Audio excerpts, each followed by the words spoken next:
Mirë po, në një narkoshtet, nuk ka narkoshtet pa monedhën e vetë. Dhe narkodiktatori, Edi Rama, i cili i ka shtruar këto titujt strategjik në bigjozin më të madh të investitorëve strategjik në bigjozin më të madh,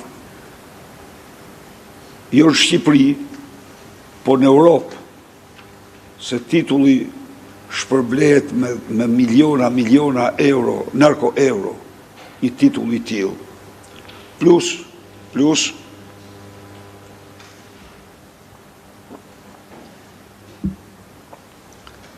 angazhimi i qeveritarëve në industrinë turistike është një element tjetër jashtëzakonisht i dëmshëm. Tani kur Olta Xhaçka shkon dhe vjedh me bashkëshortin 10.000 metër katror tokë publike, dhe e paraqet si tokë trashëguar të vetën.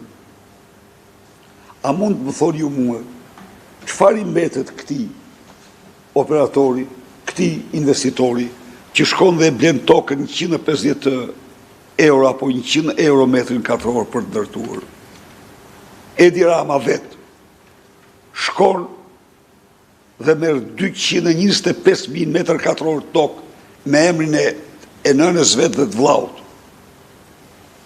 Tokë pa asnjë dokument kadastral.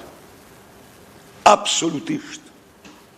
Tokë pa asnjë dokument që të faktoj se ka qenë e konfiskuar nga regjimi komunist. Tokë e cila kujdo mund t'i përkiste jo kolegëve, mbasi sipas deklaratave të vetë Spiro Koleks, ne nuk kishim tokë, thot.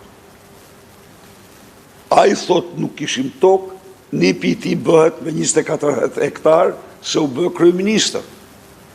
Mirë po kjo e vret konkurencën e ndershme në mënyrë barbare. Vilma Nushi, nushët më të varfrit aty. Shkoni, ndërton fshatin turistik pa leje. Pa asgjë.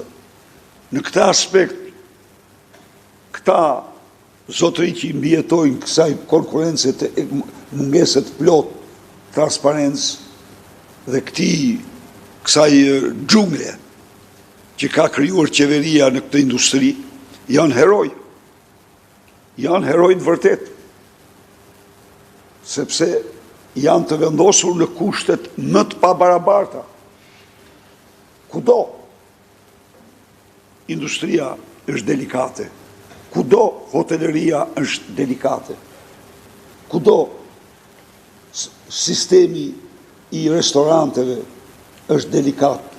Nuk është dhe kërkon një menaxhim të zotin, po kërkon dhe rregullat të ndershme. Kurse këta përballen me një xhungël të vërtet që udhëhiqet nga qeveritarët. Unë jam këtu për të zotuar se s'pari do bëjmë gjithçka për formalizimin e turizmit për kushtet barabarta. Së dyti, ne zbashku me këto shoqata do të arrijmë një marrëveshje ku shteti do marrë përsipër një pjesë të pagave të punojësve të industrisë turistike jashtë sezoneve. Përndryshe, këta fillojnë çdo vit nga e para. Kjo nuk duhet të ndodhë, kjo në vende tjera ekziston, ajo praktikë që ekziston në Greqi, ajo praktikë që ekziston në Itali, ajo praktikë do vendoset dhe në Shqipëri, se ne nuk kemi potencial më të vogël se ato për sipërfaqen që kemi. Ndaj dhe ju siguroj se ne së bashku me ju do ulem në mënyrë të arsyeshme. Unë ju dëgjova një ditë ju zoti Topuzi që thatë se një pjesë janë student, po një pjesë janë edhe punëtorë që meritojnë të trajtohen në vazhdimsi me një pagë bazë sa të vijë sezoni tjetër. Sikundër do bëhet gjithçka për zgjatjen sa më të madhe të sezonit turistik. Ka shumë mundësira ky Shqipëria mund të jetë dhe është turistike në çdo sezon. Shqipëria është bregdetare, është liqenëve, është e maleve, është e gjitha këtyre. Dhe kjo është një drejtim tjetër. Ne e nisëm këtë. Nisëm me ngritjen e infrastrukturës nga Çajupi gjerë në Vermoshën Valborn, por kjo do vazhdoj, do bëjmë çdo gjë që kudo që ka potenciale turistike të shfrytëzohen. Turizmi i jep një shtytje shumë të madhe prodhimit vendas. Turizmi është shërbim, po në të vërtetë turizmi indirekt është stimul shumë i fuqishëm i prodhimit bujqësor, i prodhimit blegtoral, i prodhimit artizanal, pra është një sektor që në të vërtetë punëson shumë më tepër jashtë logjistikës së vet me mira punëtorë. Dhe në këtë kontekst ne do bëjmë gjithçka që Made in Albania tjetë tjetë ngjitur me industrinë turistike. Ne do investojmë për infrastrukturën turistike. Natyrisht, disa investime ne I konsiderojmë shumë problematike. Ne konsiderojmë shumë problematike aeroportin e Vlorës. Jo se aeroporti I Vlorës nuk duhet ndërtohej. Jo.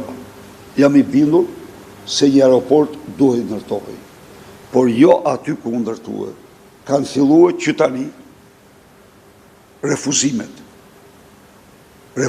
e bashkëpunimit, sepse aeroporti godet habitatin mira vjeçar, të cilin ti s'mund ta ndërtosh kurrë. E ka ndërtuar natyra atë. Ne kishim përcaktuar një zonë midis Vlorës dhe Firit në tokë të kripur, e cila dhe shkaku që u spostuam nga Akrënia, nga aty ku është pikërisht habitati, sepse ne duhet të qëndronim larg habitatit, por edhe ai midis Vlorës dhe Firit I shërben të Beratit, I shërben të jugut, me fjalë kishte një rrezë më të madhe. Këto e shtruan në aeroportin e Vlorës në një burim të madh vjedhje dhe pasurimi. Sa shkon Lubia thot që ky është aeroporti më I madh I Ballkanit, duke mos kuptuar që njëjtën kohë thot se ai është hajdutja më e madhe e Ballkanit, se të pretendosh ndërtosh ti në një qytet me 80.000 banor dhe në një zonë që ka gjithsej maksimumi 20.000 shtretër, të ndërtosh aeroportin më të madh të Ballkanit, do të thotë që ti je e çmendur mas hajnis. Aeroporti ndërtohet me etapa, vinë pas shtohen, siç po bëhet me Rinasin, shtohen fazat, po të ndërtosh ti një aeroport që të paguash 600.000 bileta, do më thënë, kontrata thotë, çdo bilet në 600.000 do paguhet nga shteti. Kjo është të gjobisish vendin tanë, pse mbush baulet ram me lubin. Po këto janë probleme që do I zgjidh transparenca dhe parimi, pastrimi shtëpisë që kemi në program. Tani unë kam shumë dëshirë të ndëgjoj përfaqësuesit e shoqatave të turizmit dhe t'i siguroj se ne do kemi një bashkëpunim konstant me shoqatat tuaja.